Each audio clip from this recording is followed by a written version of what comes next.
Hey there, folks. Welcome back to Chits and Cardboard, and I think we can both agree that 2024 was an absolutely phenomenal year for board games. And 2025 looks like it's going to be shaping up to be the exact same thing all over again. If you need some FOMO fuel, stick around because this is our top 10 most anticipated games releasing in 2025. Stick around. Hopefully. Hopefully.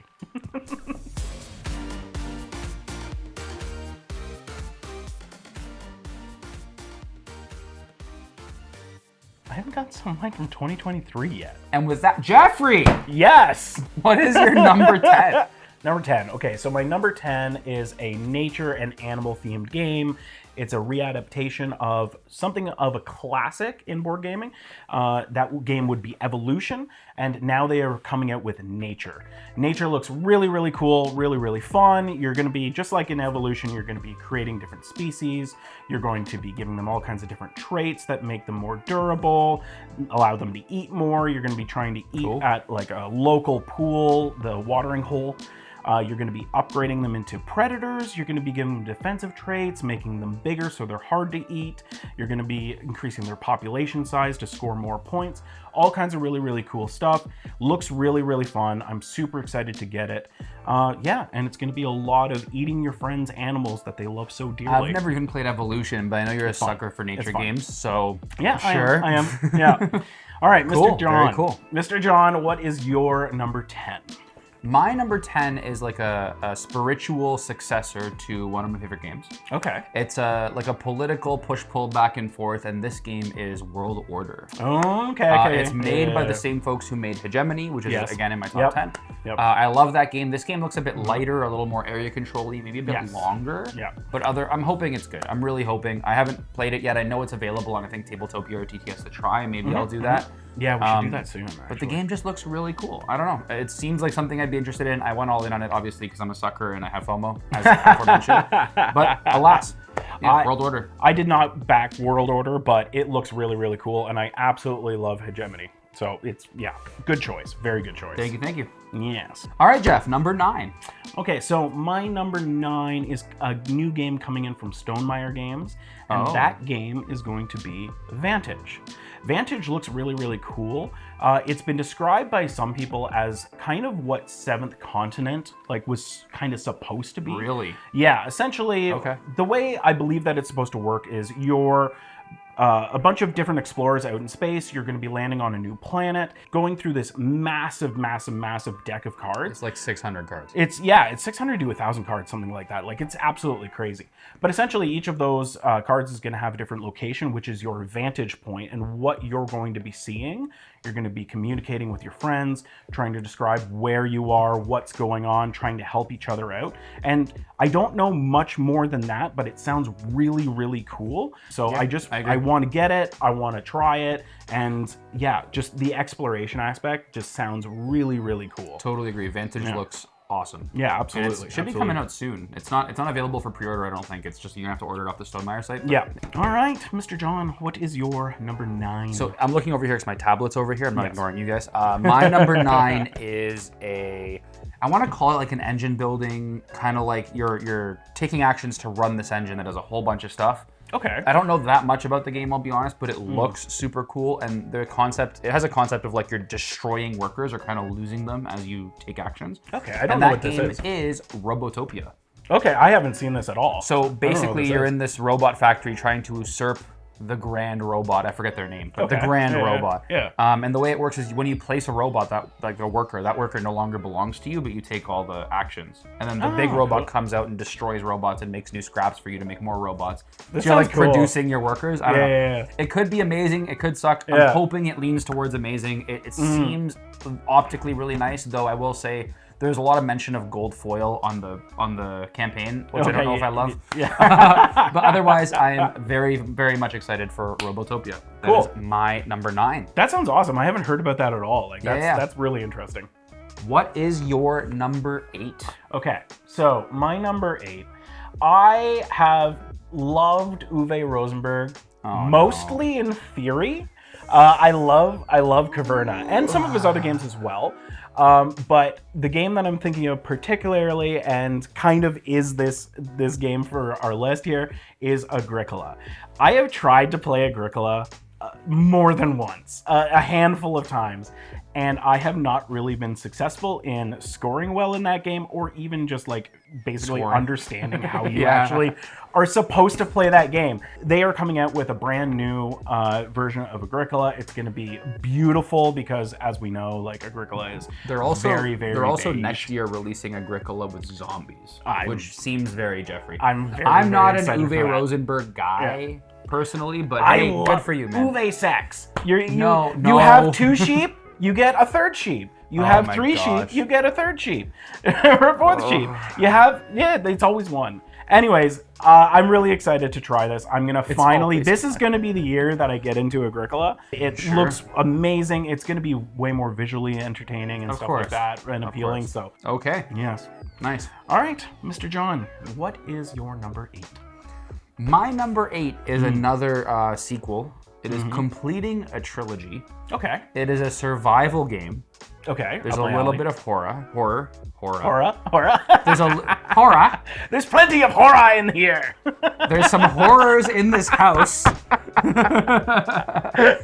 And that game is Nemesis Retaliation. Okay, yeah. Okay, I didn't think you were going there, but it's taking the guns back to the aliens, if you will. Sorry, they're not aliens in this game; they're intruders. No, intruders. We can't call them aliens. Definitely intruders. Yeah, not based on my favorite franchise or one of my favorite franchises. Definitely, ever. certainly not. But the game looks great. It looks like a little friendlier version, if we're going to be honest, as far as playing goes. You're not going to die round 1 to a queen popping out and slashing you for 2 serious wounds. Probably. It'll probably still happen, actually. No. Apparently, the more threatening thing in this game is oxygen. More than in Aliens. I'm really excited to try it. It also has a variable board, like in regular Nemesis, the board's variable, you're shuffling tiles around. Yep. But like in this game, like literally the board gets built out like branching pathways. And it depends how tiles come out. It looks really cool. Anyway, Nemesis Retaliation, super excited. Great pick. Absolutely great pick. Number it looks really cool. 7, Jeffrey. Where you at? So my number 7 is a game that, with Slay the Spire having come out last year, I'm very excited about video game adaptations. And so one of my other favorite games of all time is Valheim. And Valheim is coming out this year as a board game. Valid. And I'm worried because I love Valheim so much, but I'm also very, very intrigued and very excited.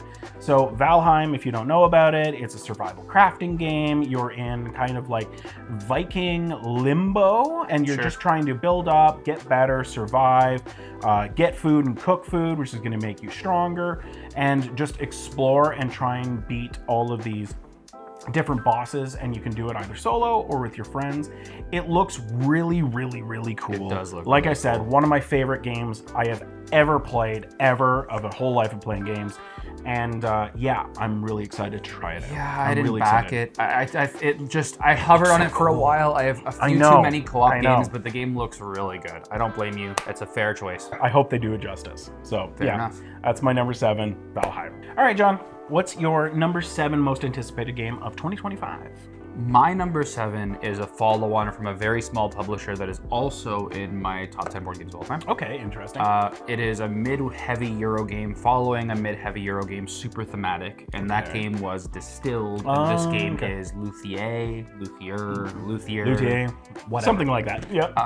It looks cool. The game is stunning. I am a FOMO freak, and the second I saw game trays with instruments, I was sold. FOMO freak is so accurate. Dude, yeah. The game is it's a worker placement game. It has hidden bidding. It has like engine building kind of, where you have like actions on your main board. I haven't gotten to play this. I've just looked at how it's played, and it seems very cool. But the production also puts this on 11. Like, it just looks so nice. I'm really looking forward to trying it. And I love Distilled so much that I'm really hoping it reaches that level for me. Now, maybe that's unfair, and I'm putting unfair expectations in the game. But I'm really hoping it hits that tier. I didn't back it, but it sounds cool. It sounds really cool. It looks stunning, like you said. Yeah. Yes, sir. And with that, Jeffrey, your number 6. Okay, my number 6. Okay, so my number 6 is our first, maybe our only, crossover. So that game is sci-fi horror themed, and there's a bunch of intruders, and that game is Nemesis Retaliation. Aliens is one of my favorite movies ever. No, it's not Aliens. Not Aliens. Intruders. Okay, well, we need to tell Sigourney Weaver that they weren't aliens, they were intruders. But anyway, so Yeah, Aliens, one of my favorite movies absolutely ever. And I'm just really, really excited to finally play Nemesis, where you're going to go in and you're going to have a bunch of guns. And you're just going to be fighting your way through everything. Like Zurg. Yeah, exactly. Yeah, no, John already talked about it a bunch and like did a great job. So yeah, I'm just really excited for Nemesis Retaliation. It looks sick. My number 6 is a game that I backed on looks and mechanics. It's supposed to play kind of like if Air, Land, and Sea met like secret bidding for locations. Like, kind of like Fraction Sky almost, but way heavier. Met like deck building, met extreme asymmetry. And that game is Old King's Crown. Full disclosure, we do have a prototype of Old King's Crown. We didn't cover it because by the time the prototype got here, the game's production had changed so drastically. I enjoyed what we played in the prototype, but it wasn't what the game is, so I can't even compare it. The game got some fresh art, it got new mechanics, it has new cards, it's like a totally different game. But I am really looking forward to it. If the prototype is anything to go off of, I mean, they've made it better, which is just absolutely ridiculous. So, yeah. This one's exciting. That is my number 6. Spoiler, Old King's Crown. It's not on my list, but I am excited to try this when it comes in. I'm very, very excited. So, yeah. Yes, sir. And with that, Jeffrey, we are in the top half. We're on your number 5. Okay, so this is a game that is based off of one of my top games of all time. It is Western themed, and I'll just cut to the chase. It's Western Legends Stories. Yeah, this is basically Western Legends, but it's a campaign. It's a replayable campaign, and I've heard that you can actually like keep playing and keep playing and keep playing and keep playing and just trying to survive as long as possible. Very cool. I love Western themed stuff. You're going to be playing different characters who have some asymmetry going on, and you're just going to be trying to do different things that you would do in the Old West and just try and survive and discover the story as you go along. Western Legends is so good, and I'm very, very excited for a campaign version of this. I'm excited. It looks sick. It looks so cool. Very, very cool. Yeah, I totally agree. I mean, Western Legends Stories looks great. I have all of Western Legends, so I didn't even back this actually, but I probably should have. It looks good. So that's not on my list, full disclosure, but yeah. Cool. Good pick. All right, Mr. John, top half. What's your number 5? Top half. My number 5 is from a company that I seem to like all their games quite a bit. This is one of my favorite art styles in a game, and it's in a universe of another game I love a lot, which is Moonrakers, and that game is Brink. From Ivy Studios. All of Ivy Studios games have a very strong tie-in to like a social gathering type of feel. Like you're negotiating, you're discussing, you're talking constantly, which I like a lot about them. They're very social games. And they're also like their production is just dialed to 12. All the time. Everything looks so beautiful. Everything looks great. Oh my god, you nail it every time. So with that, Brink easily deserves a spot on the list. Absolutely phenomenal. I'm excited to try it. I'm excited to play it. I'm excited to have it in my hands. And with that, Jeffrey, number 4. Okay, so my number 4 is an area control game. It's a fantasy game, and it's in a fantasy kind of like genre that I don't think I've ever played a game in, and that's Arthurian Legend, and that game is Avalon the Rivenvale. This game looks really, really, really cool. The modular board that you have that you're exploring looks awesome. The combat system looks really cool. Like, it's just, as soon as this thing dropped, I was just so excited to try it out. Agreed. Like, there's catch-up mechanics in this thing, so like somebody's not getting like totally run out of the game, which happens in a lot of area control games. It's supposed to play amazingly at 2 players. There's going to be a bunch of different monsters and mythical things that you can ally yourself with. 100%. Avalon, like, I'm so excited for this game. I agree so much. It is also my number 4. It's also your number 4. Sick. So yeah, sick. Avalon the Rivenvale. Everything you said, plus the production is stunning. Oh, it looks amazing. He didn't mention it's made by the same people who make Oathsworn. So, yes. I mean, look, there's a good to fair chance it'll be a phenomenal game. Yeah, 100%. Lots of reputable gameplay creation behind that crew over there. I'm looking forward to painting the minis. That's where I'm at. But yeah, I need to get back into painting. Not Oathsworn. I have so many minis to paint. Yes, sir. There you go. All right. So with that, Jeffrey, because I kind of slipped in there. All right. So I guess that's my number 3. Number 3. So number 3 is going to be another crossover. I'm surprised. I was not expecting us to have as much crossover as we have. It is the follow-up to hegemony, and that is World Order. Valid. Hegemony was such an amazing experience the first time I played it. It's literally, if you want to teach somebody how government and politics works, you play Hegemony. Now we're doing World Order and bringing countries into it and area control and asymmetry through that. Like, this is going to be fun. This is going to be really fun. Cool. I think a lot of people are going to enjoy World Order because area control is a little bit more accessible than kind of the heavy Euro style of Hegemony. Yeah, Hegemony was a weird mishmash of stuff. Like, it was really just like a card play system that just interacted with a board in a weird way. And then a floating market. Mr. John, what is your number bronze 3? medal. Yes, my number 3 is from one of my favorite heavyweight game designers. Okay. It is his first foray into what I'll consider a true area control game, at least in a big box scale. It is regarding the Prohibition, and that game is... This almost made my list. It's Speakeasy. Yeah, Speakeasy. Yeah. I'm excited to try this one. Yeah, it's supposed to be one of his lighter big box games, actually. So it's coming in like, people are saying like around a mid-3, which is pretty light for Vital Lacerda. That's really light for... Yeah. And look, the production looks great. Obviously, it's done by Eagle Griffin. The game mechanics and play style and the way you interact with the area control board seems really cool. It's still very like thinking 3 or 4 turns in advance, which you know I'm all about. I don't know. There's nothing to complain about really. It just looks like such a sleek implementation of that kind of game, and I'm really hoping the feel converts, because the concern I would have is that it would be a little overwhelming because most area control games have so much success because they're so accessible. That's true. Right? And I'm really hoping that this doesn't feel like it has too many barriers to just doing what you want, that if you end up in a bad position on the board, you can't like recover by way of your own gameplay fast enough to like account for that. You know what I mean? That's a fair point. That's a fair point. We'll see. I'm really hoping it'll be phenomenal. Again, I love Vital Lacerda's games. This is the first one that's actually had a theme where I've been like, yes, I want to play this. Like Prohibition era, like Speakeasies and Mafia and all, and like rum running and all that stuff. It sounds so cool. Sounds so cool. What is your number 2, your silver medal game, Jeffrey? All right. My number 2 is a follow-up to one of both of our favorite games, and that game is going to be Vestige. Yes, Vestige. So basically, we've got a sci-fi version of Vindication. And it's going to be snappier, it's going to be faster to play, it's going to be a little bit easier to teach to people, and that is absolutely what I want out of a game. Like, I don't have my own copy of Vindication, but I've played it a crap ton of times with John and with other people, and it's phenomenal. Tableau building, cube pushing, RPG elements, exploring a board, and just trying to score as many points as possible. And if I can get Vindication in a smaller, faster package, I'm all about it.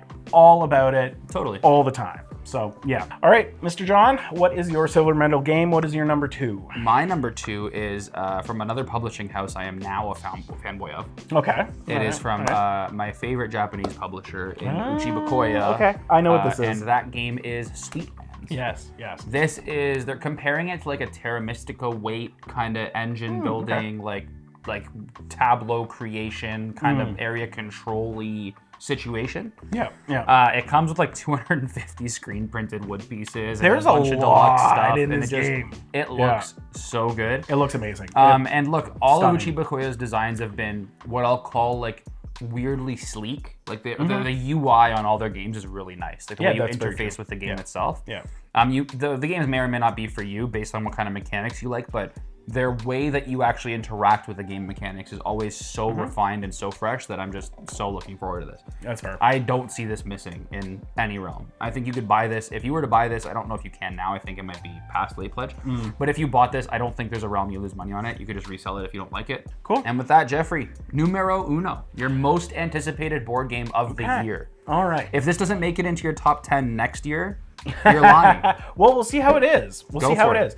So my number 1 is a bit of a 4X game. It's a little bit sci-fi, a little bit post-apocalyptic, and civilization building, a little bit of area control. Yeah, I know what this is. So Rise of the Wastelands. This looks really, really cool. It seems like a fairly fast 4X game where you're going to be exploring the map. It has really cool, not hexes that you're exploring, but different, they're kind of cog shaped almost. Sure. And you basically, when you explore, they have different types of terrain on each of them. That's going to affect your area control. It's going to affect your resource management. It's going to affect everything on there. Sure. And you can place it how you want to, which is really, really cool. But yeah, Rise of the Wastelands, post-apocalyptic, area control, civilization building up your engine. You have your home base, your capital that you're building up. I didn't end up backing it. Sadly, the game looks great. I'm excited to play yours. It looks like a snappy 4X. I mean, I agree with 100%. generally what you've said here. 100%. Yeah. If I can get a 4X in like around an hour, like, oh. All right, Mr. John, what is your gold medal game, your number one, your most anticipated game of 2025? What are you excited for? I don't think anyone's going to be surprised by this, but it is Vestige. Yeah, I was expecting look, this. Sci-Fi Vindication, rebalanced, right? Yep. They separated the resource board from like the main board, which was crucial. Yes, I forgot to mention Neoprene that. everything, deluxe components, dual layered player boards. I'm hoping they add a whole bunch of expandable cards like they did for Vindication. That's kind of what makes Vindication so special, the fact that it's so modular, and I'm hoping they add a lot of modularity. But the fact that it'll be streamlined and playable in like an hour, I mean... I know, right? I know. That's crazy. I mean, look... Vindication is great. And sci-fi theme is something I'm super into. Like, I like the Vindication theme, don't get me wrong, but yeah, sci-fi theme gets me every single time. So, yeah, Vestige, number one. Well, I absolutely agree with you, sir. Yeah. I am an ONEP fanboy, as I said when you said it. So am I, so am I. All right, and with that, those are our most anticipated games of 2025. Very excited for this year coming. If you want to do this with us, please comment your list down below. We're always excited to look at new games. And as I said, I have FOMO fever, so I'll probably buy half the stuff you comment anyway. Thanks for watching as always, and we'll catch you next time. See ya. See ya.